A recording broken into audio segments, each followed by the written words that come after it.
of 10th of June 2025. I can see that we have present councillors Allison, Anderson, Clark, Cowie. I have apologies from Councillor Fagan. Also present today are councillors Falconer and Ferguson. I have apologies from Councillor Frame, but I can see that Councillor Horn has joined as a substitute. I have apologies from Councillor Fulton. Also present today are Councillors Gray and Johnson Dempsey. Councillor Equi? I'm not seeing you present. Also present today are Councillors Keat, Kerr, Lambie, Lockhart and Logan. I have apologies from Councillor Loudon, and I'm expecting Councillor Donnelly to join as a substitute, but I am aware Councillor Donnelly's experiencing some technical issues, so we'll keep an eye on that. Also present today are Councillors Mars, McAllen, McGeever, Razak, Scott. Councillor Thompson?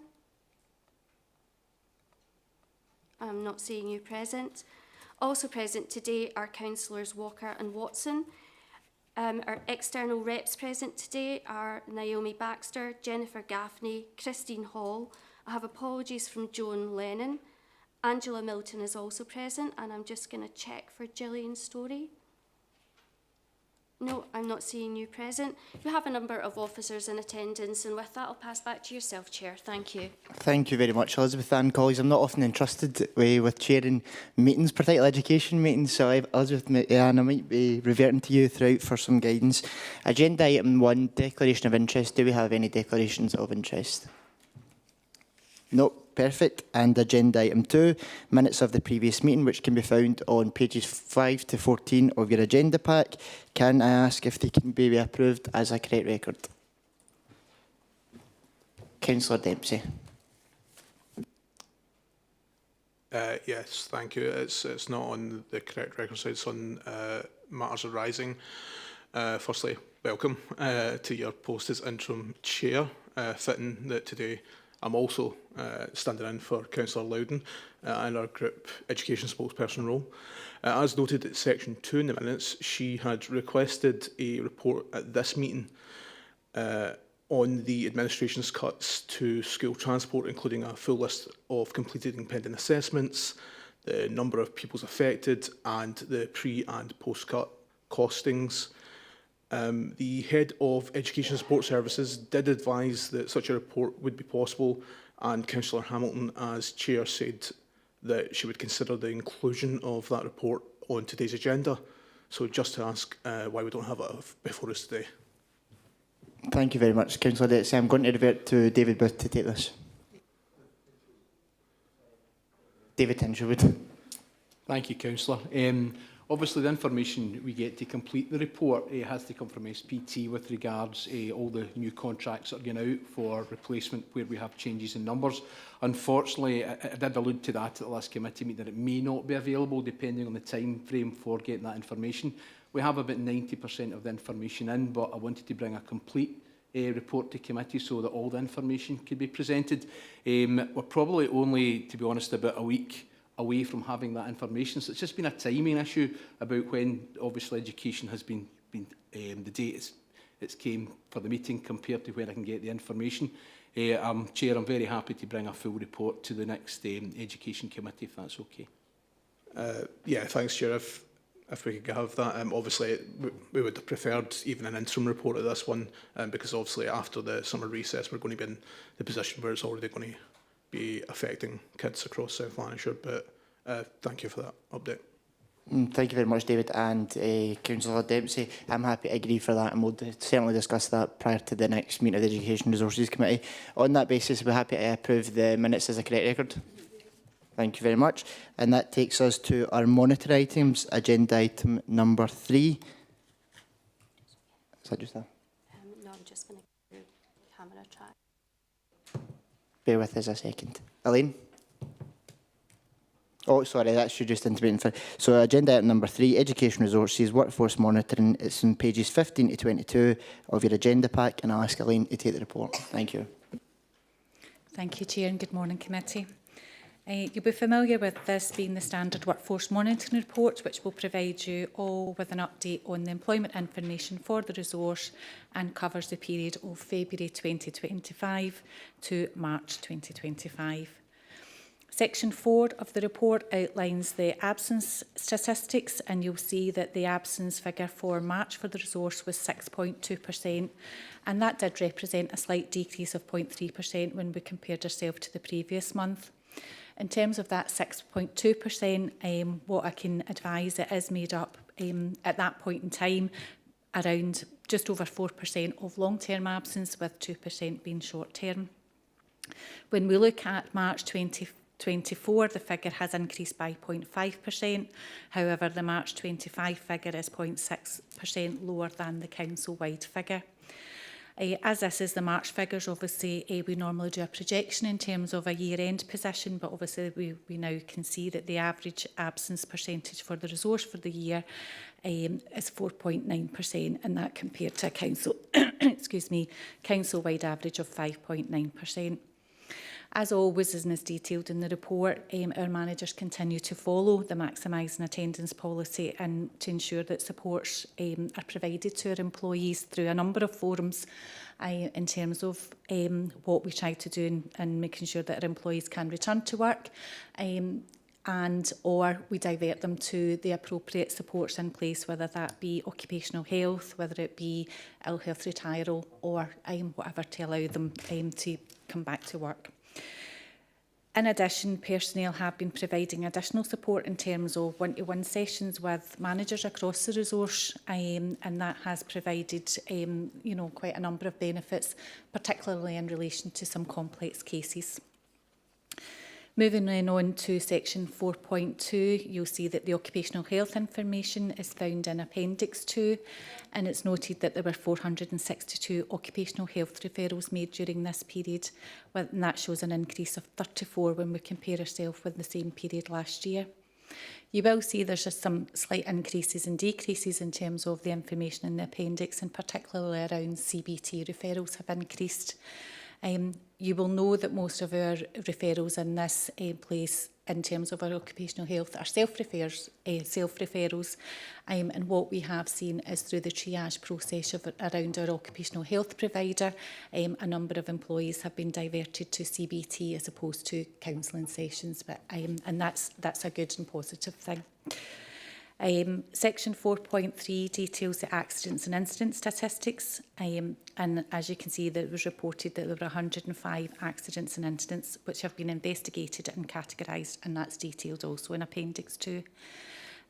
We have and I have presented to committee before around the differences in how the reports have been presenting in respect of the figures and the differences when we're looking at the previous year. You will know and you will have heard around the transition between different platforms in terms of how we've been recording that information, and that periods of time when obviously reporting has maybe been slightly delayed because of that transition, and we've just now moved on to a new platform in terms of reporting. The resource is taken obviously absence and accident and incident reporting very seriously, and done reminders to managers and employees across the resource, and obviously it's been flagged up in terms of that partnership working with our trade unions in this front as well to make sure that these are being recorded properly. So we have been doing that reminder, and there's been a focus of work on that, as I say, and we're hopefully when we see the information on the new platform, which is very much employee directed, that we'll start seeing a bit of more of a comparison in terms of those figures. Section 4.4 outlines employee relations activity within the resource, and you'll see that there were 5 disciplinary hearings held within the period and 3 dignity at work hearings, and there was no other activity. Section 4.5 goes on to detail the analysis of leavers, and you'll see that there were 27 leavers during the period eligible for an exit interview, with 5 taking place. You will know that obviously I do present, every time we come to my committee, the work that we try to do to encourage people to participate in this process. It is very difficult at times and it is voluntary, but we direct everybody to the online platform in terms of encouraging individuals to take, to share their views so that we can gain as much information as possible. Section 5 details the staffing watch information for the resource, and as always, we compare ourselves in terms of the figures from March, and what we're looking at this period is in comparison to the figures at December, and there was a decrease of 12 from the previous staffing watch return. And with that, I would refer committee back to section 2 within the report and ask you to approve the recommendations to note the employment information for the period February to March 2025. Thank you. Thank you very much, Elaine, for that thorough report. Do we have any comments or questions? Colleagues, just a reference, the recommendations can be found on page 15. Councillor Lockhart has intimated that he wishes to speak. Thanks, Chair. Am I coming through? Yes. Good, thank you. I have one question. I think it's under 4.3. It's really what goes on under the figures. It's to do with the violent incidents, and it was, I mean, wonderful to see such a big drop, but what I can't quite work out is what lies behind the figures. I mean, 24 was over 400 violent and sort of not quite so violent incidents. If it drops by that much, it's interesting to know what lies behind it. I mean, it's nice to have it, but is it a cohort of children that were violent that have gone through, or what's changed? I'm just interested to know. I'll try my best to give as much of an answer, and perhaps some of my colleagues in the education resource might be able to chip in as well. What I can say is that the difficulty in terms of always in terms of our accident and incident reporting is it's based on when the information is input into the system as opposed to actually when the incident has taken place. So we know in previous years sometimes there has been a bit of a collation of reports coming in, so they don't necessarily reflect that 2-month period in time and actually may reflect a longer period. And we had a position last year where actually there was quite a number of retrospective incidents had been documented. So what we're trying to do is make sure that these incidents are being reported at the time, so that we actually, what we can provide committee with is an accurate reflection in terms of the incidents that are happening during that period. That being said, there has also been a piece of work in terms of actually making sure that accidents have been fully investigated and categorised properly now to ensure that they are being pitched to the right area within the statistics. That may not necessarily have happened before, where everything would have just been put in and automatically come through a certain area without that investigation. At the same time, certainly from the resource point of view, I know that they have a team specifically, particularly around the violent incidents and the concerns that have been raised, over the piece around this, whether it be from committee and again, from our own management team and from the trade unions, who look at all of these incidents as they come through and do a full investigation process, and the range in terms of that range from physical incidents can cover quite a number, a range of issues that have happened within, an establishment. It is something that's picked up across other resources as well, and we've seen that fluctuation in figures also. I think what we have to do is make sure that we do have, a health and safety group. There is a key piece of work that goes on with the health and safety manager, working with the resource to actively make sure that, yes, we want to see any incidents being recorded and reported, and that allows us to take any appropriate action as need be within the resource or, even corporately. I'm not sure if anybody within the resource wants to add anything else. If Anne, you want to say anything that I may have missed? I think you make the most significant point about the timing of recording, and I think that was why we saw a peak at that point last year, and then sort of helps to explain what looks like a massive drop in incidents. But there has been a significant amount of work being done with education resources and health and safety colleagues to refine the system so that it better reflects the reality of incidents. And also, I know that there is a significant amount of work goes on from colleagues within inclusion services, working with schools to make sure that planning to meet the individual needs of children is what it should be. I think in terms of the actual incidents too, it's important to note that a vast number of the incidents recorded recorded are from young children with additional support needs. So it's important that the recording and reporting system is developed to reflect the reality of the situation too. So you're right to say that there's a lot of work goes on behind the scenes, and I hope that helps to kind of explain just what the picture is. Thank you. Thank you very much, Elaine. And Councillor Lockhart, does that clarify your question? Yeah, thank you. It answers the question. I still think it's quite a discrepancy, but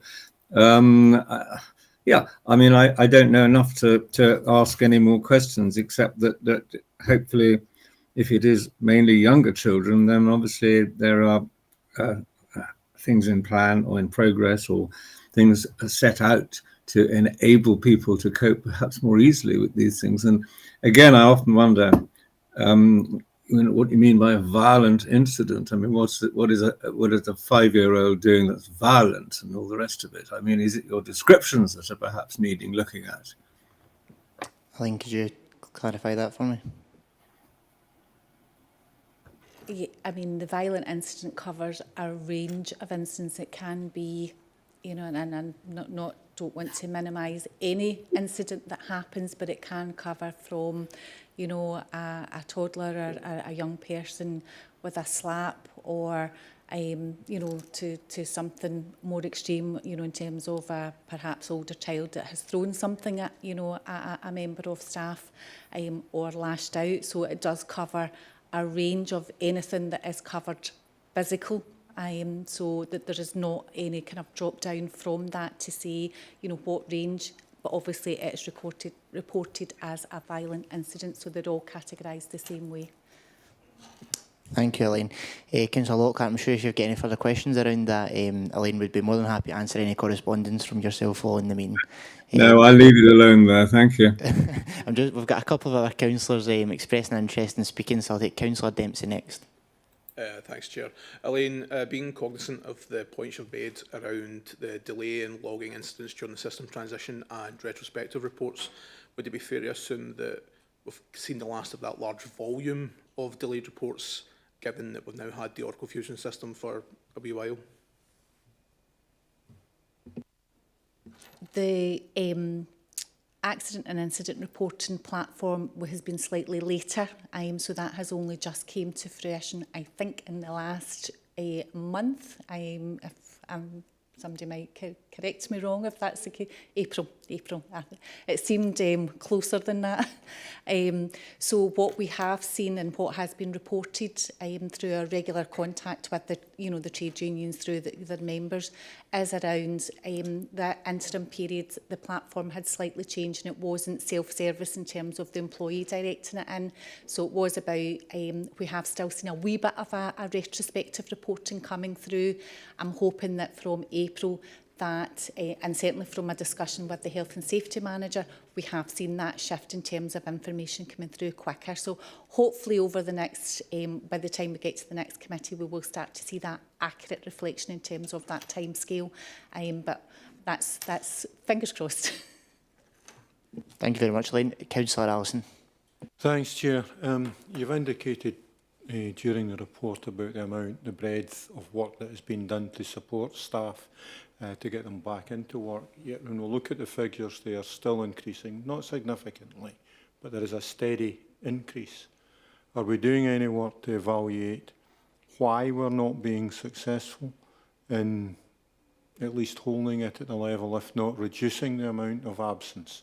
Because it will come to a significant amount of money in terms of extra teachers that we actually need.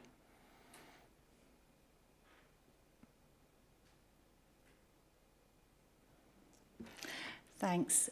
Actually, what I can say, looking at the figures over, certainly for May, the figures are coming down. And that is, I know you don't have those figures in front of you, but I have had a wee look before I came down today, so I can see a bit of movement.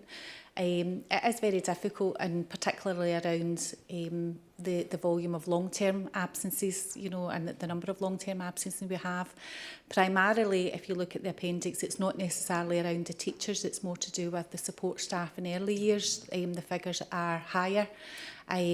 What we have done, and we have been doing a bit of a review in terms of our maximising attendance policies and procedures and having a look at things, you know, as you say, because we are seeing that across the piece, not just education, across the council, in terms of those supports and what else can we do to bring our figures down. You will have heard me report previously in terms of ill health retirals, you know, so when an employee gets to a stage where they are unable to come back to work, if they're in the pension scheme, then we progress through the ill health retiral route. We had seen a period of time where that was quite lengthy, and that was because to go through that process, quite often occupational health will need information from the employee's doctor or specialist, and it was that was taking up a bit of time in terms of to get to that kind of end process and that result. So, but again, we've started to see a wee bit of improvement within there. We have been looking at you know, a number of things in terms of those supports, and we meet from a kind of corporate point of view regularly in terms of maximising attendance, and we do that with personnel and our trade union colleagues. Also to look at, well, what else can we do? So there's quite a number of areas, Councillor Allison, that we're trying to look at to see where can we bring, you know, the absence levels, where can we reduce them and where would the best impact be? You know, we know that there are a number of psychological absences within education, as well as across the council. So it is about making sure that the proper risk assessment process has been done.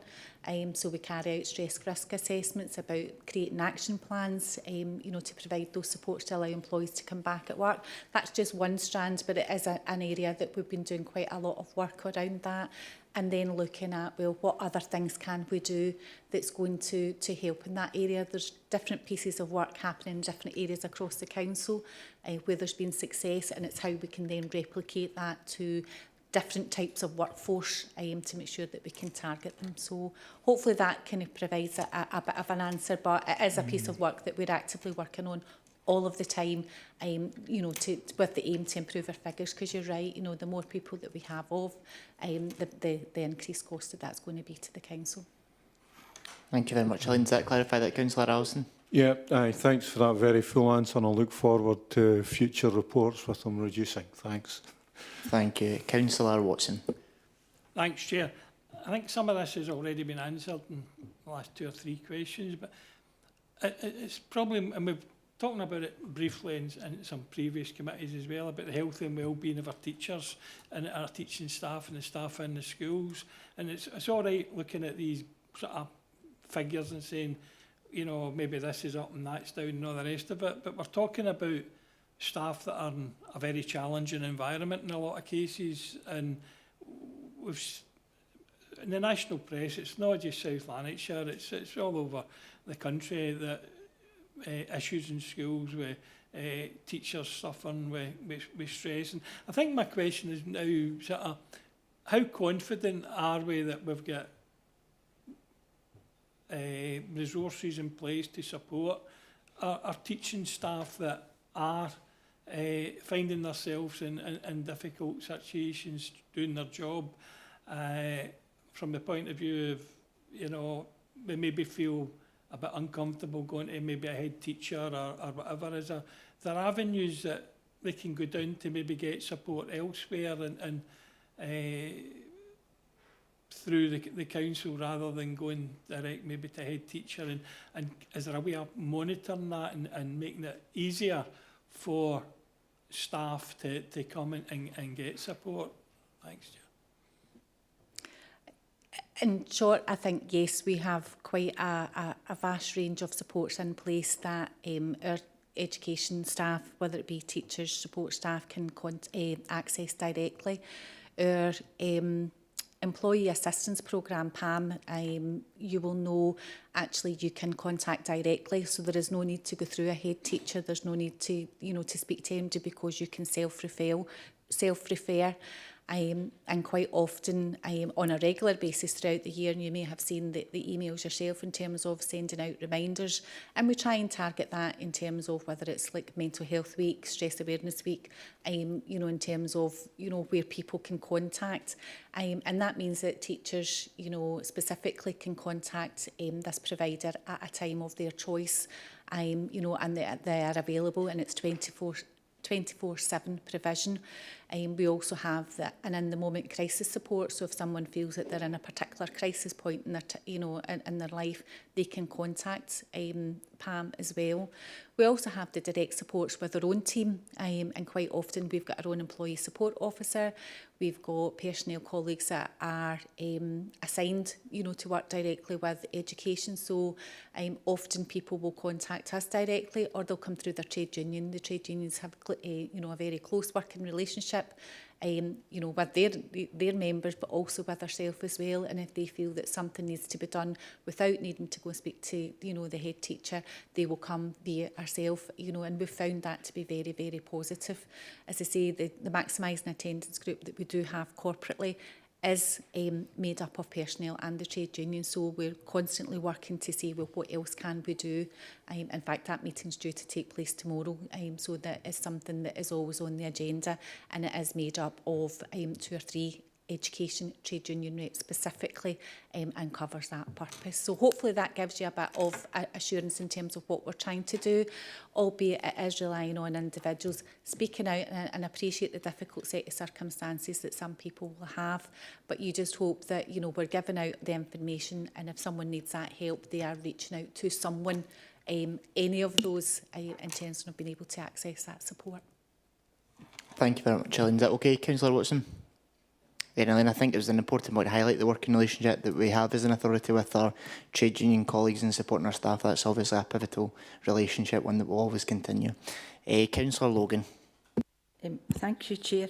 I want to ask, I accept that we've got a good relationship with trade unions and their staff and various things, and that we primarily are dealing with South Lanarkshire Council's education services. But if the national sort of profile and what we hear in media and whatever, to me it seems to be that the only profession where employees are teaching all age groups from, you know, nursery right up through to 6th year, they're experiencing severe challenges, unacceptable challenges in some instances, where seem to be normalising or people are accepting of violence, or you know, like violence or cheek, or you know, really putting our people in a very hard position, and they are sometimes not in a position to answer back, or to, you know, they've got to obviously follow the rules and the regulations that, you know, are pertaining. And in all cases, it's not a child's fault either. It's, you know, they've got severe difficulties, and we have to manage the difficulties and do all the things that we can actually do. But on a national level, this is what I was going to ask, we have just heard that, you know, it's not just South Lanarkshire, it is national. From every council in Scotland would probably tell you the same, that it's difficult, the difficulties that they experience. So does COSLA come into it at any point? And do we collectively then, under the COSLA umbrella, feed right back into the Minister for Education at the heart of government? Because it can't just be our problem. We can do what we can do. But if there's a collective Scotland-wide problem, which there is, then collectively do we feed into that to go to the government, to go to the Minister in particular, who then feeds it back to presumably the First Minister? Have we got a route to speak on that? And is there a collective umbrella of all councils who are experiencing the difficulties that we hear about?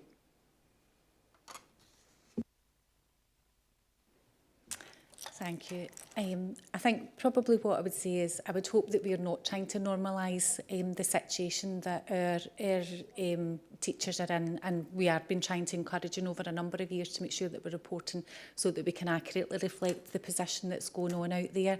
Certainly from a personnel point of view and HR point of view, yes, we link in. We've got a number of networking groups with our actually other local local authorities as well as COSLA, where we feed into information around what's going on. You know, there are groups specifically for education in terms of education network. So we feed in quite a number of areas in terms of what's going on. It is about sharing that information and seeing, you know, what else can we do to support our employees in terms of education specific, in terms of anything that's coming from the organisation point of view. I'd probably refer to Anne to see if she's got any other information that she wants to share. But certainly anything that we're getting through the personnel point of, you know, personnel networks, we will act on, and we share that in terms of shared experiences through a number of our groups. So it's not that it's lost in any way, and it's trying to see what other supports we can do. Thank you, Elaine. Councillor Logan. Chair, I just want to make it absolutely clear to whoever, I'm not saying that we would say that it's normal. I did state quite clearly that the media is in a frenzy over whatever's happening in schools. It's daily. And then what happens is people in the streets seem to think, okay, it's a normal thing that would be happening. What I did say quite clearly is that we are working very hard as a local authority to help and support and do everything that we possibly can to ensure that we have a good working environment for both our staff members right through, because it's a whole school as a community from your cleaners right up through, and I appreciate that very, very much, and for the pupils that we have in our schools. So it's not us. What I'm saying is collectively there is a problem in Scotland. There is a problem because people are reading it, seeing it, or whatever on the television, and they're hearing it. So it's becoming as if, oh, it just happens, and that. And I did say at my very start, we are South Lanarkshire, so we will do as we can. But my question is this, be it whether it was yourselves, who's taking it to the heart of government? Because if there's 32 councils struggling, then it should be whoever the Minister for Education is, and then up to the First Minister. Thank you, Councillor Logan. Anne's going to respond to you. Hopefully I can help. I think in relation to COSLA, yeah, and we are obviously represented in COSLA, and officers are asked regularly about the council's position in relation to the range of policies and proposals that go forward. So the papers come in from COSLA, they're distributed to us, and we're asked to give the South Lanarkshire Council position, and also to give the leader of views in relation to whether or not we agree with the proposed COSLA position. So we get an opportunity to feed in to that. I think you make a very good point in relation to the media and the national, the inference that every school is, is besieged with these kinds of behaviours. And, there's a massive amount of work goes on here in South Lanarkshire in relation to developing a policy framework that supports schools in being able to deal with the most contemporary issues, if you like the mobile phone policy approaches, like recently the knife crime and things like that, misogyny, all these things that are becoming more contemporary right now. So I think we are reactive, we do, and we're proactive, and we do work with schools proactively to create a policy framework and procedures that help to support them. The other thing we do is work to help shift cultures in schools more positively. And I'm sorry that there isn't a rep from the psychological service here today, because they would talk about our attachment approach across all schools, which doesn't just benefit the children and young people, but also the staff, and helps to create better cultures in schools and establishments in relation to relationships between children and young people and the staff as well.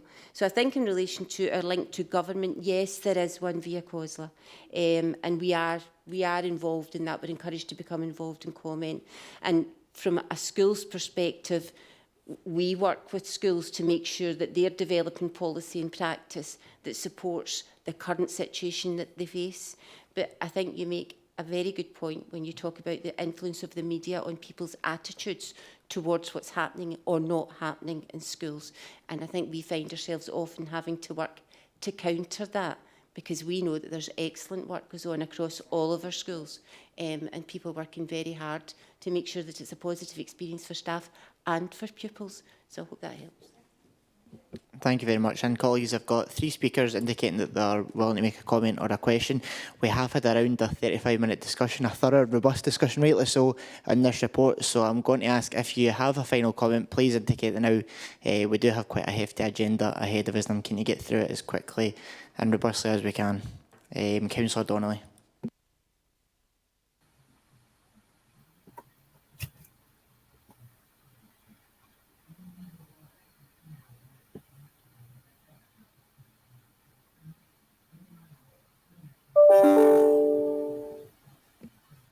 Is it okay now? Sorry, thanks. Yeah, Eileen does make a very, very valid point, and it leads me on to asking Elaine about the collaborative work with the trade unions, particularly in view of the motion that I put forward to Council, full Council, and we asked for that work, and I'm sure that work is now going on, which is excellent. And I do believe, Eileen, COSLA and the Scottish Government have fed into these important points that you have made going forward. But it would be good, Elaine, if we could get presented with that report going forward, the collaborative work that you have been doing with the trade unions in terms of violence in their schools. Thank you.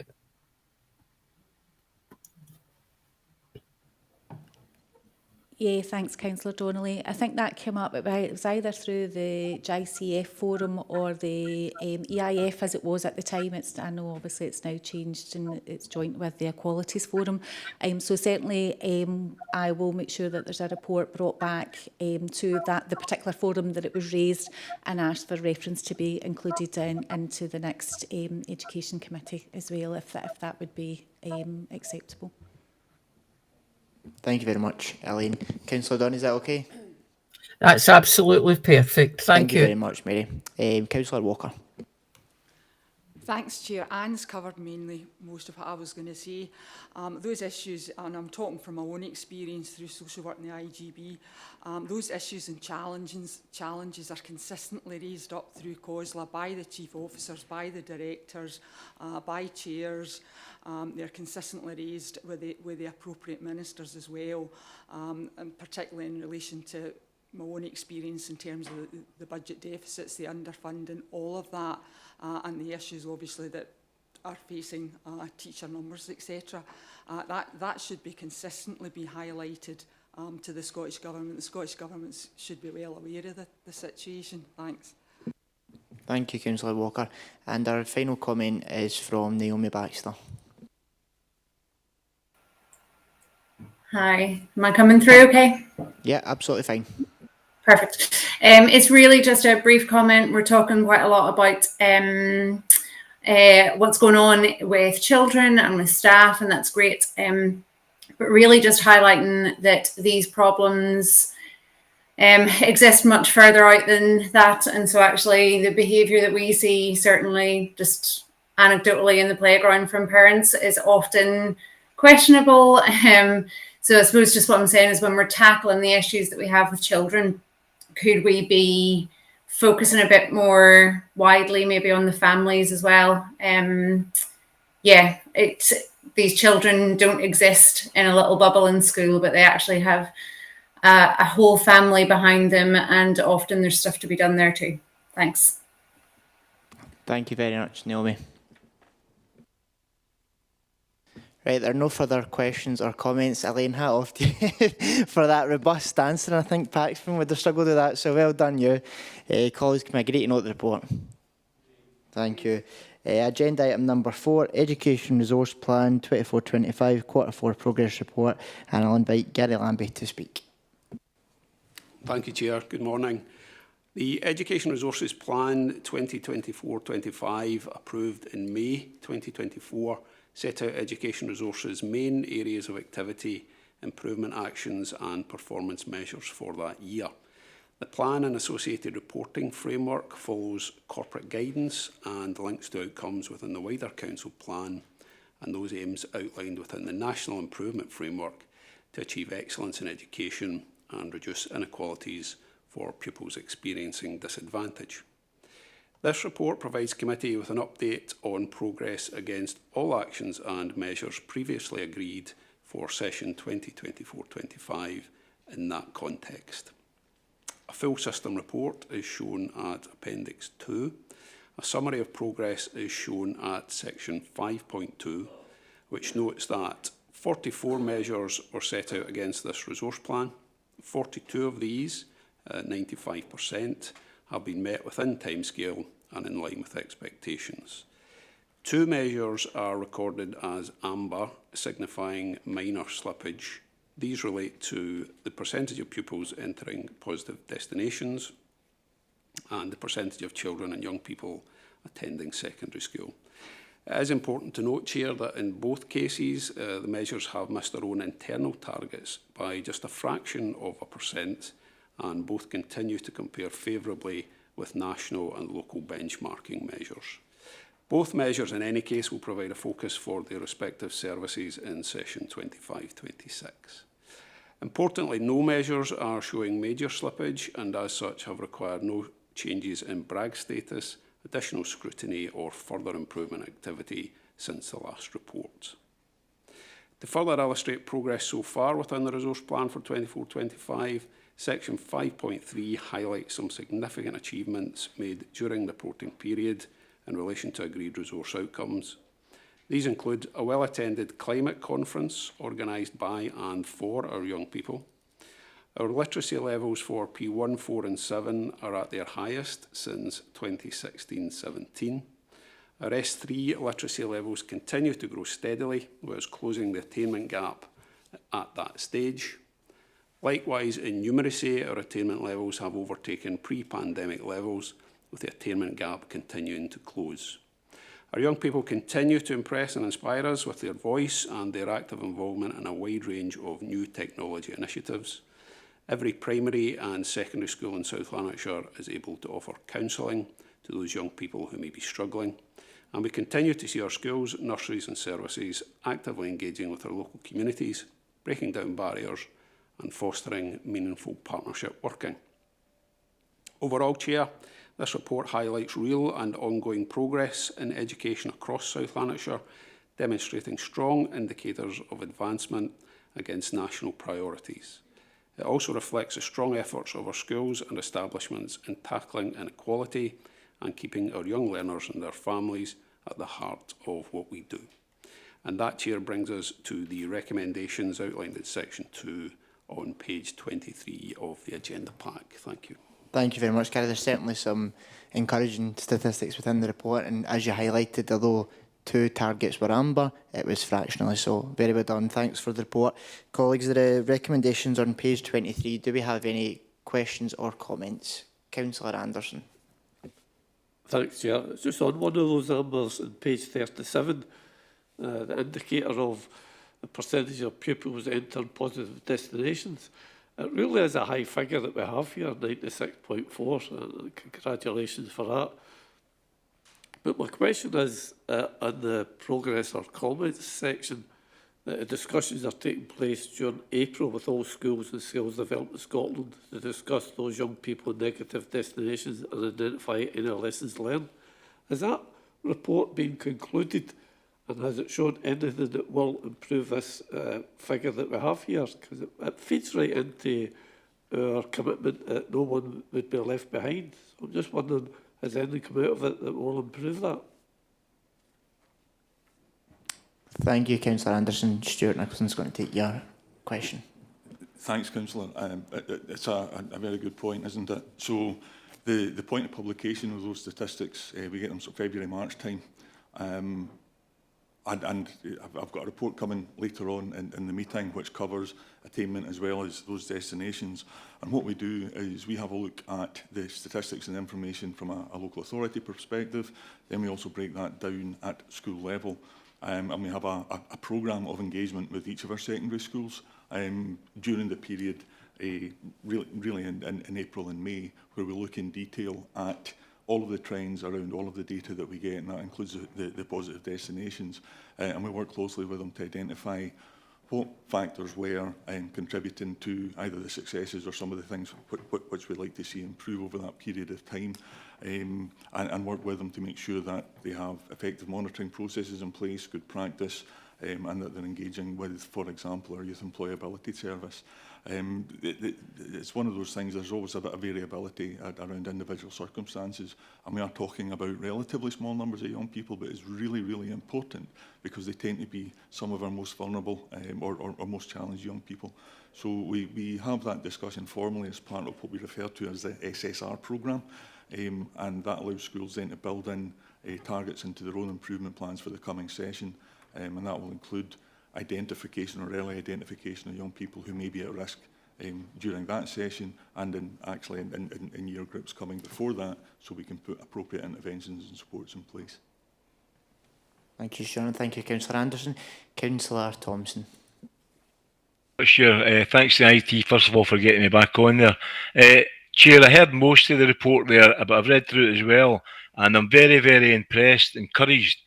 So big thanks to the teachers and education system, all the positives, especially the numeracy, which is so important, and talking about current things like climate and that. So an overall good report. So thank you, Chair, and thanks to all the teaching staff. Thank you.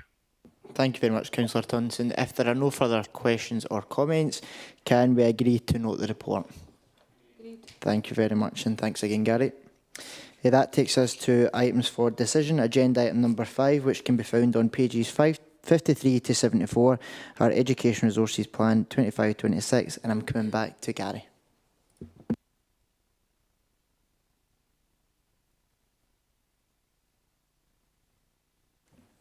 Thank you, Chair. Having closed out session 2024-25 in the previous report, I am pleased to present the Education Resource Plan for the year ahead in session 2025-26. This plan outlines our key outcomes, measures and actions aligning with the priorities set out in Council Plan Connect 2022-27 and in the National Improvement Framework for Local Authorities in Scotland.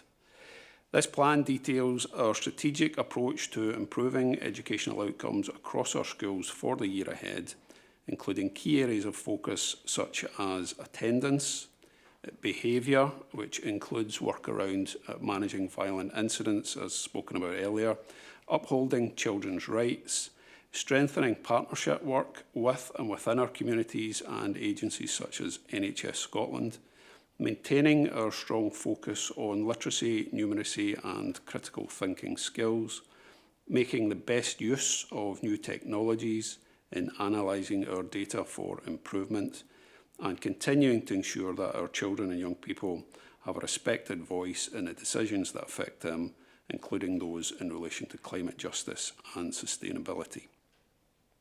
Once approved, Chair, the plan will be uploaded to the Council's website alongside other resource plans, ensuring transparency and accessibility for all stakeholders.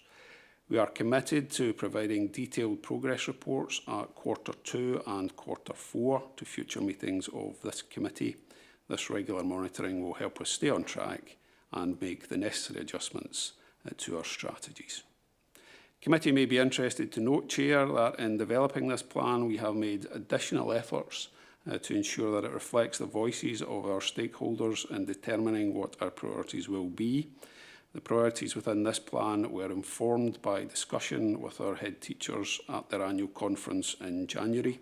The process was also outlined to our parent councils at their annual conference in March, and it has been further informed by individual school improvement plans, which themselves take account of the views of our young learners. In summary, Chair, the Education Resource Plan 2025-26 is a comprehensive document that sets the direction for our work in the coming year. It is measured, evidence-based and inclusive, and reflects the ambition and commitment of our people to improve educational outcomes, ensure equity and foster a supportive learning environment for all learners and their families. And with that, Chair, I will refer back to the recommendations on page 53 of the agenda pack. Thanks. Thank you very much, Gary. As Gary said, the recommendations are on page 53. Do we have any comments or questions? Councillor Ross Clark. Thank you, Chair, and thank you very much to Gary for the report. On the resourcing of the department and resourcing of the plan, will the allocation of our budgets need to be altered once we have the full costings on the school transport savings? Because at the moment we're not sure yet of how much we are actually going to save from it. David, I'll answer that question for you, Councillor Clark. Thank you, Councillor Clark. The estimated saving was £2 million, as has been reported at committee before. All information we have up to this point in time is it will be £2 million. It will be around about that figure. So there will be no need to change any of the budget allocations that impact on next year's education resource plan. Okay. Councillor Clark. Thank you, Chair, and thank you very much for that answer. I understand kind of the time constraints and how hard officers will have been working and bringing forward a report, so no criticism of officers there. And I understand that you said earlier that a report will be brought to the next Education Committee. I suppose this next point is more directed towards the administration rather than officers, but it is concerning because the next meeting of the Education Committee isn't until after the start of the school year in September. I know these resource plans will be presented to the Executive Committee, but I'll only be for noting, and you may not mention school transport at all. So as such, can I ask that a report on school transport be brought forward to the Executive Committee, or ideally full council, so this can be finally discussed before the start of the school term? Unfortunately, Councillor Clark, I don't have that at my disposal as the Chair of Education Resources. However, I dare say we can make the Council Leader made aware of your feelings around the issue. If I've got no further questions or inquiries, can I ask the committee to approve the report? Agreed. Thank you very much, and thanks again, Gary. Colleagues, that takes us to agenda item 6. We are approaching the 5-minute break, but we'll plod on with this one, and then we'll take a break just promptly after that. Early learning, childcare, sustainable rate price review. I'll be coming to Jacqueline for the report. Thank you, Chair, and good morning, everyone. The purpose of this report is to provide committee with an outline of the work undertaken on setting the early learning and childcare sustainable rate for funded providers for implementation from 1st of April 2025. This is in line with our previous yearly reports on the sustainable rate. Section 3 outlines the background of the report, and Bullet 3.3 details the Scottish Government announcement to provide local authorities with an additional £9.7 million in 2025-26 to fully fund the estimated additional costs associated with enabling childcare workers in private and third sector services to be paid at least £12.60 per hour, the new living wage, from April 2025. This uplift will also apply to all childminders who deliver funded early learning and childcare, and the funding will be recurring. Bullet 3.5 then details South Lanarkshire's allocation of the £9.7 million at £607,000. Section 4 references the guidance, and Bullet 4.2 confirms the agreed approach for passing on the additional funding, which is that a minimum 3.75% uplift will be applied to the 2024-25 rates to reflect the estimated increase in the average staff cost element of the sustainable rate required to meet the £12.60 per hour pay commitment. Bullet 4.3 then outlines the responsibility of the local authority in setting the sustainable rate and the requirement for the funded providers to determine if the rate is suitable for them and their business. As outlined in Bullet 5.1, the proposed cost to South Lanarkshire Council of the 3.75% increase to funded providers based on the guidance is anticipated to be £637,000. I would then refer you to Bullet 5.2, which sets out the South Lanarkshire Council proposal with an increase of 3.75% applied across the rate for 3 to 5-year-olds and 2-year-olds. No increase is proposed for the lunch rate of 50 pence for 25-26, as no funding is provided to support this. Section 6 outlines the consultation process required and the initial consultation undertaken already with our funded provider partners. In line with the requirements for procurement, all funded providers will be invited to agree the rate change applicable from 1st of April 2025. Section 7 outlines the timeline for implementation, and Bullet 7.2 highlights the point that the rate will be backdated to the 1st of April 2025. I would like to now refer committee back to Section 2 of the report and the outcome of the Sustainable Rate Review, and ask committee that the content of the report be noted and the recommendation for the proposed sustainable rate as outlined in Section 5.2 be approved. Thank you, Chair. Thank you very much, Jacqueline. Colleagues, recommendations can be found on page 75. Do we have any questions or comments? Councillor Anderson. Thanks, Chair. It's, page 77, the 5.2 proposal. Is it really practical or possible to give children a healthy lunch for 50p? I mean, given that food inflation is running almost at 3% overall, and that certain items obviously are running much higher than that. I'm just wondering, 50p for a lunch, is it practical? Thanks, Councillor Anderson. It's actually 50p per hour, so equates to just over £3 per day per child. Okay. So it's But 50 should pence. that not be going up with inflation? Well, naturally it would, because we do experience increased food costs, but we haven't been funded, or there isn't any additional funding available to support that. So it's to be managed within the overall sustainable rate. Okay, thanks. Thank you, Elise. Thank you, Councillor Anderson. Councillor Dempsey. Yeah, all workers deserve a wage that allows them to meet their needs in an ongoing cost of living crisis, and obviously that's what the real living wage as set by the Living Wage Foundation is. That's opposed to the UK government's national living wage, which is nothing more than a gimmick, a marketing rebrand of the over 21s minimum wage, which was introduced by the Tory government in Westminster, and the now Labour government has continued it in their most recent budget. So I'd just like to welcome the additional funding from the SNP Scottish Government, noted in this paper, which allows early learning and childcare workers to receive at least the real living wage. It is disappointing, however, to see the ongoing effects of the UK Chancellor's increased employers' national insurance contributions and the refusal to fully cover ENICs for services delivered on Scottish Council's behalf by private or third sector organisations.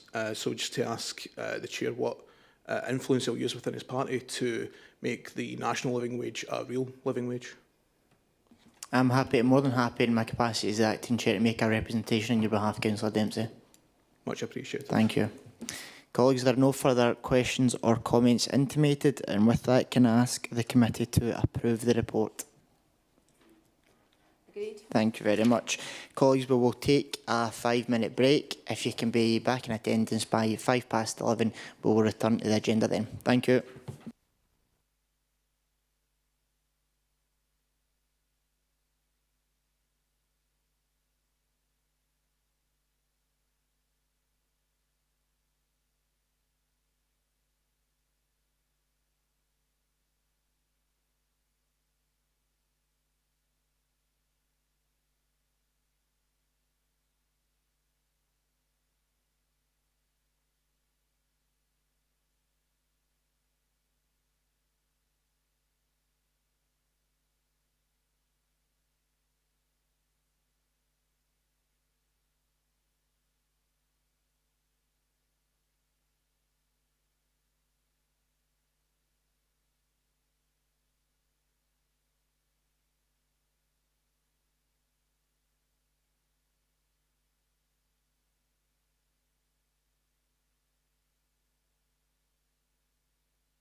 Thank you very much, colleagues. If we could resume our seats.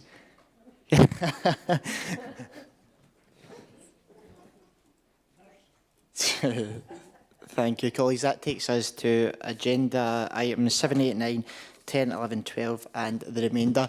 Just as a heads up, I've asked the education officers to draw out the key points of the reports just so that we can get through the business in a promptly but thorough manner.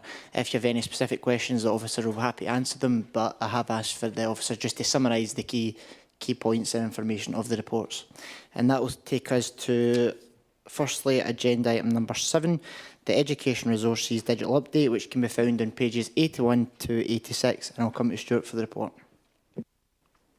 Thank you, Chair, and good morning, everyone. So the purpose of this report, I'm really pleased to bring this report, is to provide an update with the progress of the Digital Futures contract for education resources and to provide a brief update with other digital innovations that are taking place within the resource as well.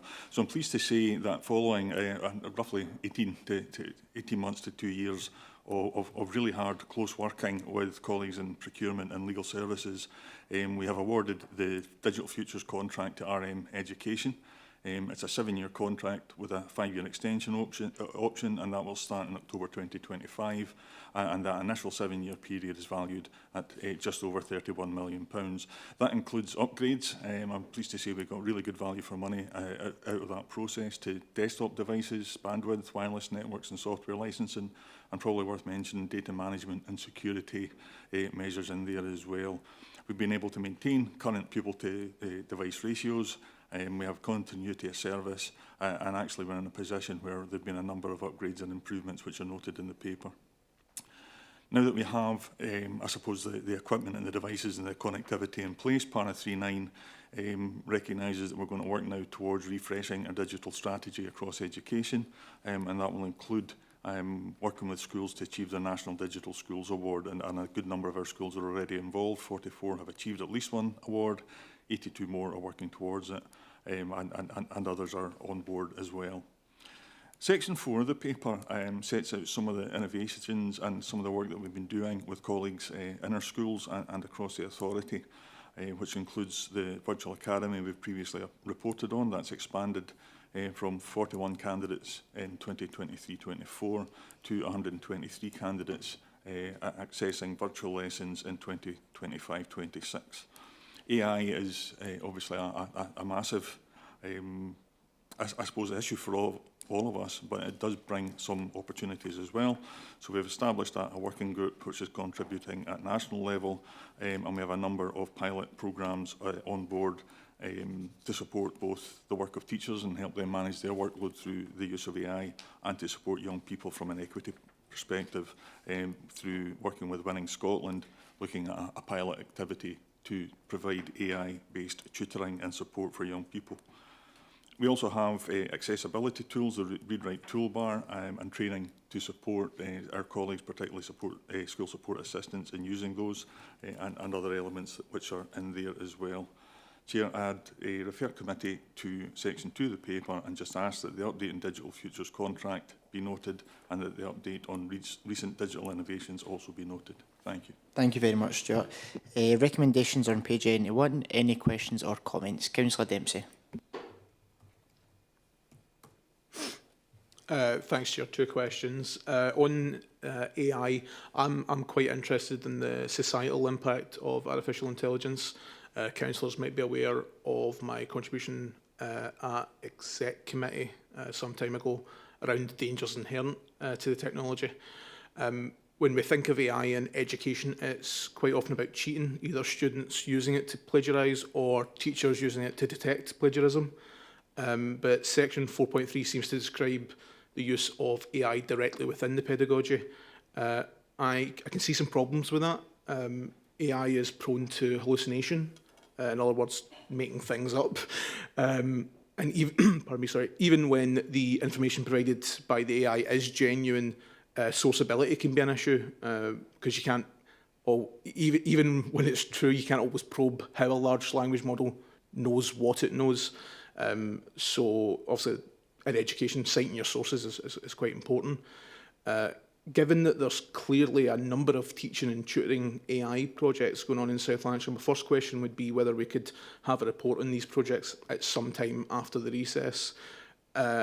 And secondly, section 3.8 notes the contract awarded to RM Education is for 31.286 million for 7 years and will commence 1st October 2025. However, item 14, appendix 1 on the Finance and Corporate Resources Committee papers tomorrow states that they have been awarded a contract of 53.5 million for the same services. So just to get some clarity around those two figures. Thank you, Councillor Dempsey. Stuart. Thanks, Chair.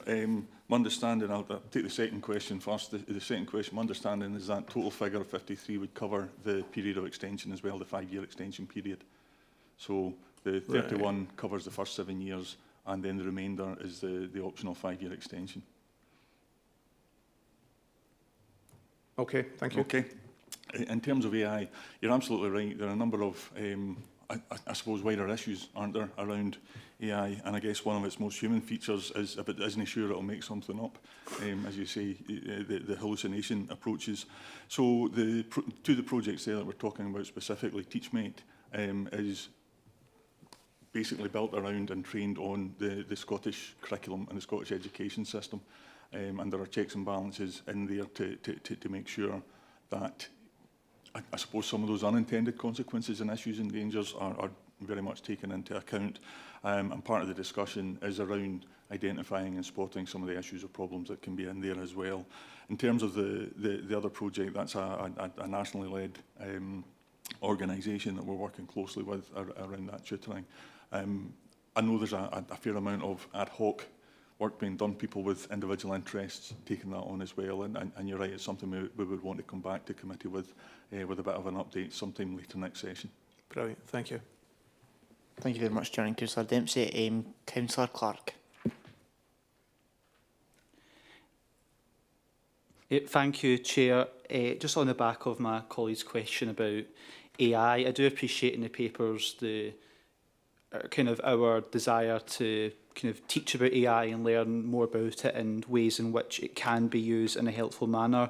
But I hope, or I suppose my question would be, if we are also considering and teaching about the potential environmental impacts of AI, because these generative AI models, many of them have, there has to be these big, large data centres which produce a lot of waste, and they use a lot of water, and they are generally not great for the environment. For example, looking at the United Nations Environment Programme, when these data centres use water, it says globally AI-related infrastructure may consume 6 times more water than Denmark.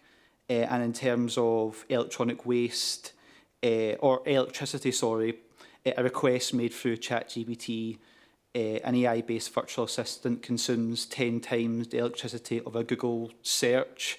So there's lots we need to kind of learn about in terms of the environmental impact of AI, but it's certainly something we need to consider and be cognizant of in our use for it. Obviously, it's a wider thing than just South Lanarkshire Council, but I hope in terms of teaching about AI, in terms of training staff, but also teaching pupils about AI, that we are also cognizant of these environmental impacts. Thank you. And thank you very much, Councillor Clark. That's certainly an important point, and it's important that isn't an oversight when we're approaching this. Stuart, do you have any brief comments on that? Thanks, Chair. I think the point you make is very well made, and you're aware of the wider work we do around learning for sustainability and the broader impact of technology across the board on the environment and on the impact on global resources. But the point you make is well made, and we'll take that forward. Thank you. Thanks, Chair, and thanks, Councillor Clark. Councillor Equi. Hi, thanks, Chair. I welcome this report. I think it's very interesting. I think it's a really important report because it's very important for us to embrace AI but we need to be really careful with our own checks and balances so that we're protecting the children and the teachers. I mean, just something to start off with, the background, and for the three tender submissions, I wondered ourselves as a local authority what measures that we'd put in place to protect South Lanarkshire Council from AI submissions.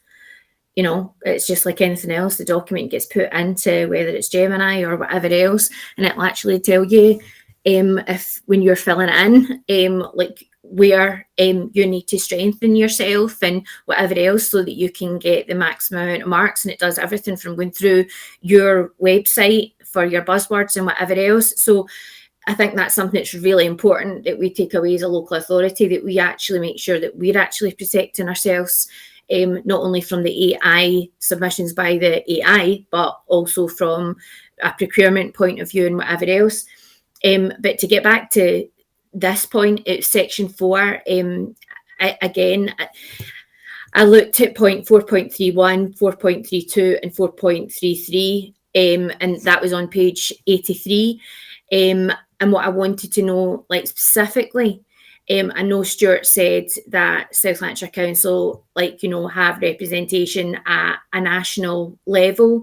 For me, this is an HR issue very, very strongly. So for me, I would like to know that South Lanarkshire Council's HR is involved as part of each of these working groups. And it's like we have HR representation at a national level, because so much of this is about obviously policy, and it interconnects with basically different guidance. So my question for the officers are, for our local authorities' strategy for the ethical and safe integration of AI in schools, how does it specifically align with the Scottish National Guidance for Child Protection, for, as Councillor Clark mentioned, the UNCRC, and the principles of GIRFEC? On that, I would also like to know, has the strategy been developed in full collaboration with like South Lanarkshire Council's Child Protection Committee and all the other partner agencies that I don't know exactly what they're called? Has that been taken into consideration? Also, what I wanted to know was, do South Lanarkshire Council have a dedicated and publicly accessible policy that specifically outlines the use of AI in an educational setting? Because I know we will definitely have it in a work setting. And if so, when was the policy last reviewed? When's the next review scheduled? And the reason why I'm asking this is just because the pace of AI development is rapid. And I know a lot of the search engines, you know, it's the information you get is from like a year back. So that's the reason I think that we need to have these things in place. And lastly, how does the policy clearly define the permitted and the prohibited uses of AI in the classroom, particularly concerning sensitive subjects areas, as Cal mentioned as well, to do with the pupil assessments, or whether it's profiling or direct individualised support? And the reason I mention this is because for all these questions is AI is a groomer's perfect tool. So I just want to make sure that our children are protected, and as are our teachers. Anyway, thank you very much, Chair. Thank you very much, Councillor Ekway, and thank you very much for your obviously well thought out question. I think given the depth and the breadth of the information that you're looking for and the different elements involved, I'll ask the education officers to respond to you in writing in a prompt manner, if that's okay with yourself, Councillor Ekway, and with the officers. And the officers have agreed that that's something they're happy to do, Councillor Ekway, if that's okay. Yeah, Chair, I'm happy because I've obviously written out all my questions. I'm happy to just send an email if you tell me what officer to send it to, and then, or is it you I send it to and then you pass it on? If you send it to Anne, then we'll make sure it goes to the most appropriate officer to get you the best information, because there's obviously different elements involved there. So thank you very much, Councillor Ekway, for that question. Councillor Thank Walker. you, Chair. Thanks, Chair. Just in relation to Councillor Clark's comments, couldn't agree more. AI is going to do more environmental damage and use more energy than all of the gas boilers and computers and internets that are currently in existence. And I agree that there has to be major safeguards around it because of various other issues that have been raised. But very quickly, and I'll be brief, my question was in relation to 4.21, the Virtual Academy, and to some extent AI. Can we harness this to actually target closing the attainment gap and some of the numeracy and literacy figures? Because also we are making progress in those areas, and that's to be welcomed. And obviously a lot of the issues have materialised since the pandemic, but we still are not where we should be. So are we going to harness this technology to move faster in relation to that? And to try and make sure we target these specific young people and get them involved in this to ensure that they get the maximum impact and benefit from it. Thanks. Thank you very much, Councillor Walker. Stuart. Thanks, Chair. And again, a very valid point made. The process with the Virtual Academy just now, I suppose for the first 3 years, it's been about proof of concept, working out the logistics, working out the relationships and how the thing acts. And actually it has provided a measure of equity in terms of accessibility to courses for young people who wouldn't otherwise be able to get them. From an environmental point of view, it means that we're not taxing young people around South Lanarkshire to access these courses where it's practical to do that. And there are places, if I think about Biggar and Lanark, or Lanark in particular, where it's not been practical to do that in the past. So we're now providing accessibility at that end. You'll see we talk about live lessons. So that's now about providing high quality live stream lessons on areas, for example, as STEM is mentioned here, sciences, technologies, engineering and mathematics, to young people, delivered by expert practitioners using resources which may not be readily available in a classroom. So from a broad perspective of curriculum delivery and curriculum support, yes, it's absolutely a way we would do it. In terms of looking at individual situations around literacy and numeracy, there are still circumstances where individual one-to-one face-to-face support is best, and maybe young people struggling with literacy or numeracy, we would want to do that. So I guess the answer is to look at the appropriate and best use of the technology to the maximum benefit of the children and young people in front of us. And you're absolutely right, we are not complacent at all about literacy and numeracy levels, and we will continue to work hard to address those. Thank you. Thank you very much, Stuart, and thank you, Councillor Walker. Colleagues, the recommendations on page 81, can I ask the committee to note the report? Thank you. Agenda item 8, Audit Scotland, additional support for learning briefing paper, and I'll ask Aisling Boyle to take the paper. Thank you. Thank you, Chair. Good morning, members. This report aims to inform the committee about the Audit Scotland Additional Support for Learning ASL briefing paper from February 2025 and the forthcoming National Measurement Framework for ASN. It also aims to update the South Lanarkshire Council's progress in improving workforce capacity following the 2020 Morgan Review, and to provide an overview of the Council's inclusive education data strategy. The committee is asked to approve recognition of progress in workforce capacity building to support ASN learners and recognition of the ASN developments in data strategy to effectively track learner needs and progress. Section 3 outlines the background. Since the 2004 Additional Support for Learning Act, ASN support has increased nearly 8-fold across Scotland. The 2020 Morgan Review found inconsistent ASN delivery and recommended strengthening workforce capacity. Subsequent national reviews emphasise inclusive reforms and the need for a national ASN framework.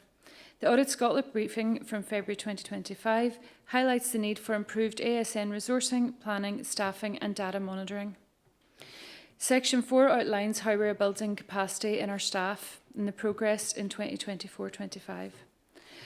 We have launched an Inclusion CPD hub offering accessible training on inclusion, rights, wellbeing and diversity. We have positive staff feedback with 70% favouring the online CPD and accessible resources. We've provided specialised training in ASN bases and partnered with NATE for autism-specific programmes. We've updated the autism framework with input from schools and psychologists.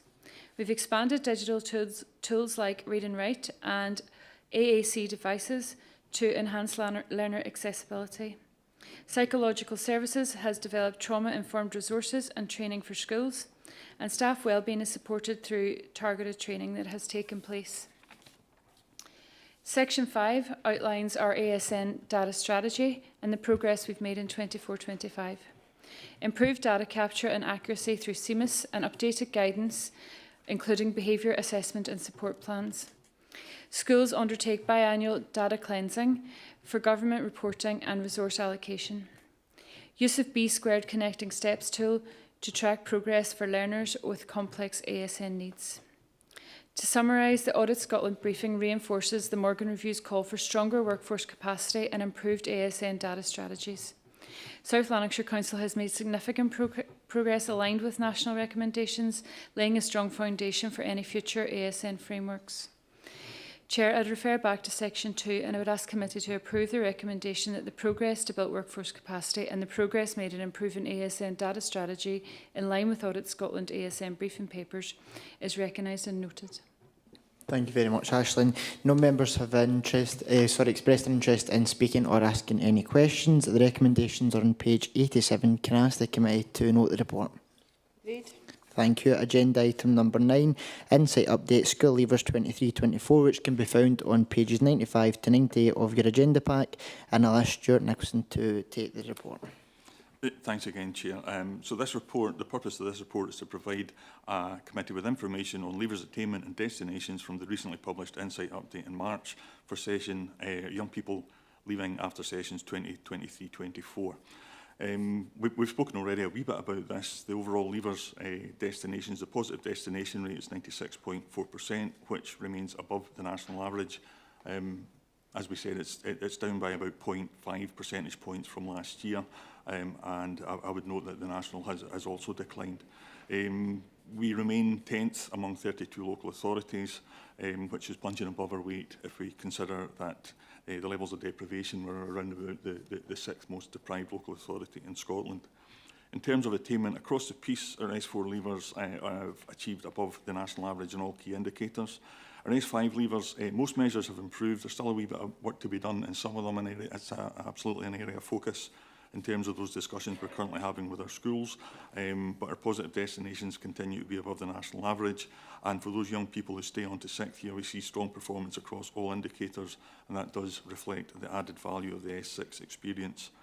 One of the things that we're always very mindful of, and pleased to report that positive destination rates for care experienced and our most deprived or most vulnerable young people remain above national averages. We continue to engage with our schools around all aspects of that work through the Statistical Summary Report programme, where we work with them twice a year, once after the publication of SQA results in October, and again following that leavers destination and leavers update data in March. We'll continue to engage with schools and with the youth employability team to make sure that all aspects of attainment and positive destinations remain a strong area of focus for our work. Thanks, Chair. Thank you very much, Stuart. No members have indicated that they wish to speak. The recommendations are on page 95. Can I ask the committee to note the report? Agreed. Thank you very much. Agenda item number 10, School Improvement Inspection Update, which can be found on pages 99 to 120. And I'll ask Jacqueline to take the report. Thank you, Chair. This is our annual report on school inspection and improvement, and another very positive report for us this year. And you can see in section 3 then we have the background of the national picture, as we've had thematic reviews this year in terms of inspection, which leads into section 4 also. And South Lanarkshire's thematic review on school improvement was in October 24. And section 4.6, if I just draw out the areas of strength that were identified there for South Lanarkshire Council, and the good work we do around about school improvement, the support and challenge of our schools, and our use of data have all been commented and highlighted. It's very strong practice, and that commitment to building capacity in our schools were all identified again as good practice. Section 4.7 then outlines the next steps that we had to take in terms of our thematic review, and these were all steps that were already identified by ourselves as part of our self-evaluation prior to the visit from Education Scotland, and there's a more detailed action plan included in Appendix 3, and I'm delighted to say that some of those actions have already been overtaken in terms of the work that we're already doing. Section 5 then goes on to talk more about our inspections and school improvement work across the year, and this is how we are building and supporting capacity within all our early years and establishments as well as our schools. And then Section 6 is all about inspection and the background to inspection, but most importantly section 6.5 or bullet 6.5, sorry, talks about 17 schools that we've had in terms of inspection this year, and again all very, very positive outcomes for us, so we celebrate that success as part of this paper today, and in particular point 6.6 that shows you South Lanarkshire's current inspection profile continues to be exceptionally positive, with 95.3% of inspection outcomes for the QIs, the quality indicators, as good, very good, or excellent. So we really are, again, you know, as to coin a phrase there, punching above our weight in terms of our comparator authorities of Glasgow, Aberdeenshire, Fife, Highland, and North Lanarkshire. Section 7 then again just gives a bit more analysis round about that, but I think bullet 7.2 is that practice worthy of sharing nationally. Again, delighted to say that many of our schools are recognised for that practice. There are only 5 examples there, but I know that there are more coming that we'll be able to share with you, and that again, that positive trend continues. And that's across early years also, which is section 8. And again, for early years we had 4 inspections and 100% of them received those positive outcomes. So again, an excellent achievement for us over this session. And then again, I just take you to section 10 about the next steps. As I said, more of that is detailed in the action plan in Appendix 3, but that gives you that overview of the strategic work that we'll continue to do over next session to, as best we can, maintain that positive picture given the context that we have and the work that we'll continue to do. So I would then refer to back to section 2 and recommendations that the national thematic inspection be noted, along with our progress to continue to support our schools, and the inspection results for early years in schools be noted also. Thank you, Chair. Thank you very much, Jacqueline. It was an absolute pleasure reading through the content of that report, and I think it is, for want of better words, a testament to the quality learning and teaching that goes throughout our establishments across the authority. So thank you very much for providing that report. Any questions or comments? Councillor Clark. Thank you, Chair, and thank you very much for that report. More of a comment than a question, but I still think it's important to come in and to highlight and agree with both yourself and the Chair that this is very much a positive report. I mean, looking at the inspection outcomes, we certainly are punching above our weight, and that goes to show the incredible hard work of our teachers, our school staff, our officers, many of whom are in the room today, and of course pupils as well. So it's very much welcome, and again goes to show the hard work of our staff. Thank you very much, Councillor Clark. Councillor Logan. Thanks, Chair. After the earlier item that we discussed and comments about the newspapers or the media as it is, it's a shame this will really not be picked up in media. Good news really doesn't ever hit the papers or social media. I hope there's maybe some way that we, as a committee or as an education authority in the committee here, can get the word out to all the schools. We sit at our area committees, and we have sometimes the teachers or the head teachers come in to explain their reports, etc. And they're excellent, and you can tell just by speaking to them or listening to them how dedicated they are to the school. And my favourite theme is, as you know, it's not just about teachers or the staff, that staff level. If you need a good backup, so somebody needs to open the door in the morning, somebody needs to clean the school, somebody needs to make the meals to make the place very happy. Then we need the teachers and good head teachers, and all that's out there and never really getting the recognition nationally. There is problems, but we've got people who are going well and above the, as you said, punching their weight, but so they're obviously going well and above the national trends. And I hope we can send a positive message to them that we really do appreciate any time at the local committee we say it, and we tell them, give them a wee round of applause, in fact. But I think it's, in this day and age, it would be good if we could reinforce it, that we are very proud of them and the work that they undertake under the very hard circumstances that sometimes they face. Thank you very much, Councillor Logan. It is certainly a good news story, and we have had discussions about how we best channel that so that we can highlight and recognise the contribution and the work that's been into delivering their results, because they certainly don't just come about from their own accord. So thank you very much. Councillor Donnelly. Thank you, Chair. Yeah, I think it is a good news story, and I think it's fantastic that we've got over 90% of the children signing up in positive destinations and sticking in at the exams and things. So I think a wee congratulations to the hard work they've done as well is vital and important, as well as the teachers. So it is a good news story. Thank you, Chair. 100%. Thank you very much, Councillor Donnelly. There are no further questions or comments. The recommendations are on page 99. Can I ask the committee to note the report? Agreed.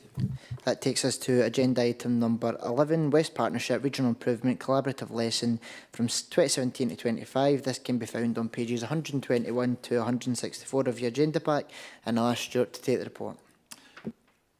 Thank you, Chair. So the purpose of this report is really to provide an update on the key actions undertaken by the West Partnership between 2017 and 2025, and to talk a wee bit about their impact and the lessons learned for future regional collaboration. The bulk of the report is based on the papers that you see in Appendix 1 on page 125. What they do is they set out the background. As you're aware, these were established in 2017 as part of a national initiative to improve collaboration and outcomes and consistency, I guess, across all of Scotland's local authorities. The West Partnership includes 8 local authorities, and we look after about 35%, just over a third of Scotland's pupils.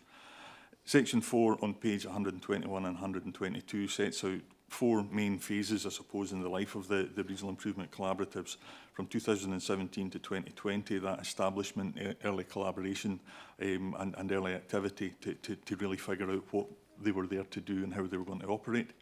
From 2020 and 21, they were invaluable in terms of the pandemic response, including the West Online Learning Platform, which was a precursor to our own virtual learning platform. From 2022 to 24, we were back to that focus on improvement, looking to scale successful programmes, one of which is called Improving Our Classrooms, and really was about making a difference at individual classroom and teacher level. And most recently we enter the final phase, really the transition to a new collaborative framework following the reduction of the national funding. Page 122, section 5 sets out some of the impact, particularly looking at enhanced professional learning, networking and collaboration, and system-wide knowledge sharing, and also supporting innovations, for example, AI, there's AI again getting a mention, and the 1140 hours early learning and evaluation. Paragraph 5.4 sets out some of the key factors which led to the positive impact, and that includes a focus on evidence-based practices and, again, practitioner-led programmes, and that takes us to some of the lessons learned. We recognise the importance of strategic leadership, the importance of data-informed systems, and absolutely the importance of practitioner-led programmes. And we recognise too the need for continued collaboration despite some of the funding challenges that are there, and there's a commitment that we'll continue to work together to positive outcomes for our teachers and young people. So with that, I'll refer back to the recommendation in section 2 that the achievements of the West Partnership highlighted within that report be noted. Thank you, Chair. Thank you very much, Stuart, and thank you very much for highlighting the work that's gone on in the years within the report.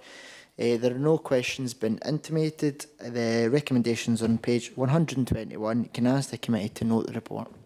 Agreed. And that takes us to agenda item number 12, Celebrating Success in Education Session 24-25. That can be found on pages 165 to 172 of your agenda pack. Sorry, Councillor Anderson, I can just see you actually come in. Was that on the previous agenda item? Oh, and this one, all right, you're jumping the gun.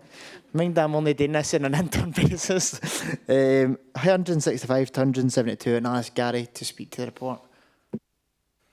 Thanks again, Chair. As ever, it's a privilege to bring a paper like this to committee, and we do so on behalf of our many young learners, teachers, head teachers, support staff, and our team at the centre who have contributed to the successes outlined. The paper is designed to celebrate and showcase just some of the successes achieved by our schools during the 24-25 session. The success stories in this paper reflect a broader appreciation of the talent, skills and commitment of our young learners across diverse areas such as sport, music and the arts, including many outstanding performances and other creative talent on display. Community engagement, as we see our schools reach out further into their neighbourhoods and beyond, consolidating their position at the heart of their communities. Increasingly so, we are seeing awards, and this maybe taps into some of the discussion we've had earlier around digital learning and inclusion. Our young people showing a truly impressive array of awards and demonstrating a firm grasp that they have on the risks that come with new technologies, as well as the potential for good within that same field. Equally strong is climate justice, and again, both linked, as we've discussed earlier, an area where interest and commitment continues to grow at an exceptional rate. And finally, a number of awards around human rights and the rights of the child as our young people become increasingly aware of the power of this legislation, the responsibilities that it brings, and the voice that it gives them in things like new technologies and AI and climate change, and help us lead the way in that. Chair, there is one additional point which is not included in the paper, but I believe is worth mentioning. When we receive these examples of good practice and these success stories, we are frequently asked to convey the gratitude of our schools and their staff to their local elected members and to the corporate body for their ongoing support and assistance. This appreciation extends to our colleagues in public relations, technical services, facilities, personnel, risk management and health and safety, who provide invaluable support, particularly during critical incidents. Their efforts during incidents like Storm Ewan and more recently the Rigside Nursery fire have been particularly appreciated. It's clear to us and to our schools and reassuring that services across the Council rally around our schools and nurseries at times like these, and this collective support is deeply valued. We look forward to providing many more stories of success like these, Chair, and respectfully refer you back to the recommendations on page 165 of your agenda pack. Thank you very much, Gary, and thank you for highlighting the work in the context of nurturing this success and talent. And it is a breadth of success, as you can see throughout the paper. Councillor Anderson, you intimated you'd like to speak. Thanks, Chair. I'd like to congratulate all the schools on their achievements, and particularly both Eastcote Bride schools. Dunkerque Secondary School and their winning of the Looks Different Award for championing inclusion, equity and equality by removing barriers to learning and fostering opportunities for all.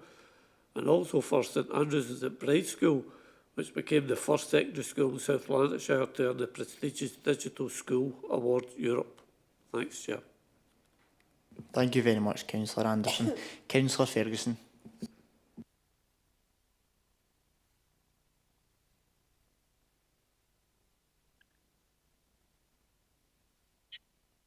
Thank you, Chair. Thanks for taking me. So at section 4.2.4, where it's regarding the celebrating success in education, where it says that this year also saw Hamilton School for the Deaf winning and the Sporting School of the Year award for promoting inclusivity in sport. I think that's absolutely fantastic, and I want to note that. But I think for me, I would like to know if it's possible, and I'm intrigued to find out how they did that, and if it's possible to find out how they did that, to share their methods, that would be brilliant to share. So thank you, Chair. Thank you very much, Councillor Ferguson. I will ask Gary to come back to you. Yeah, I agree. It's a fantastic award. I don't know the full details of that, but I'm happy to speak to my colleagues in early years and provide a full response in due course. Thank you very much, Gary, and thank you very much, Councillor Ferguson. There are... Yeah, thank you. Would you like to come back in? No, it was just to say thank you very much, and I look forward to hearing the details, if possible. Perfect. Thank you very much, Councillor Ferguson.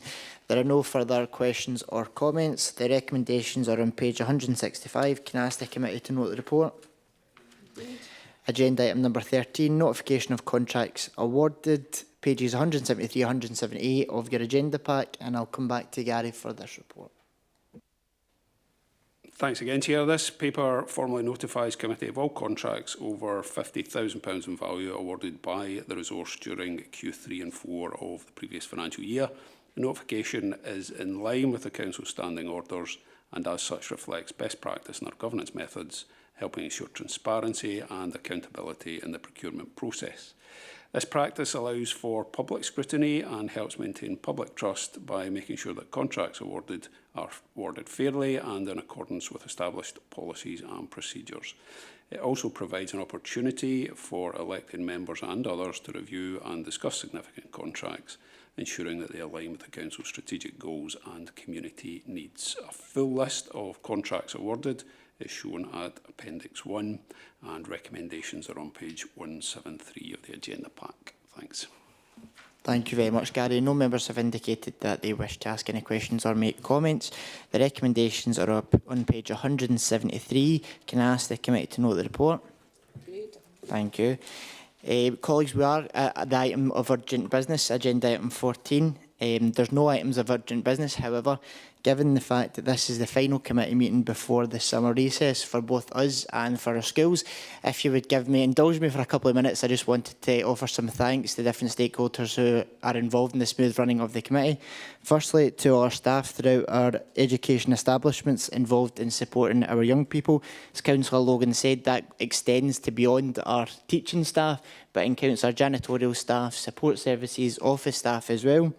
I would also like to thank our external reps on the committee, particularly for your work in supporting staff and parents. I would also like to thank the education officers for the power of work that goes into producing reports for this committee to make sure that we are accountable and robust. I would also like to thank our clerk staff, our PR staff and the IT staff for ensuring the almost always smooth running of the committee. And finally, colleagues, to yourselves, thank you very much for your contribution in the ongoing running of the committees. And lastly, Anne, I'm coming to you.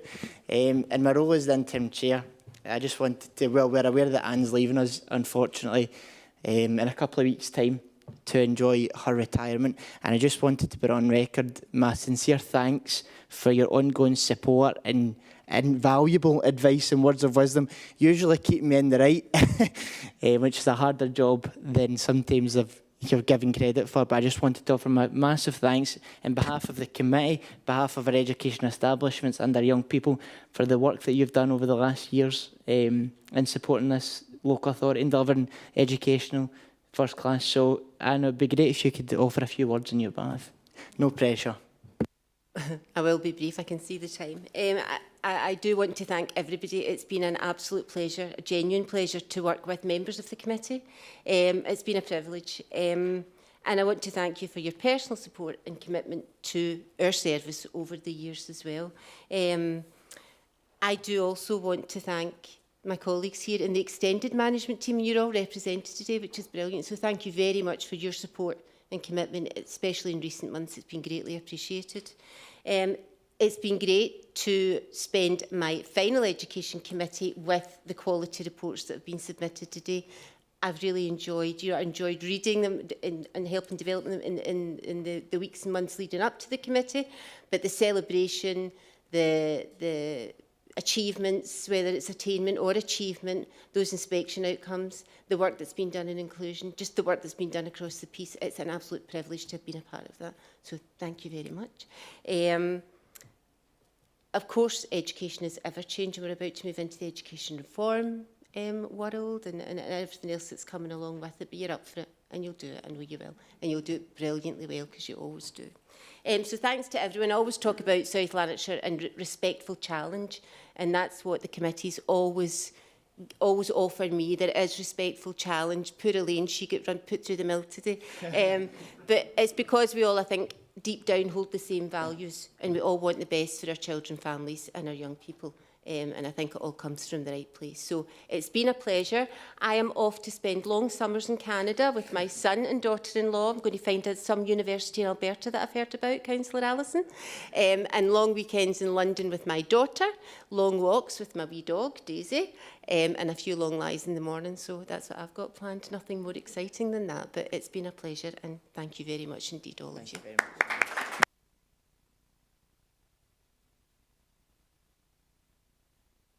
Colleagues, Councillor Thompson has indicated that he wishes to speak, so I'll permit him before we close the meeting. Thanks, Chair. Just for a second, just give it a thanks, a vote of thanks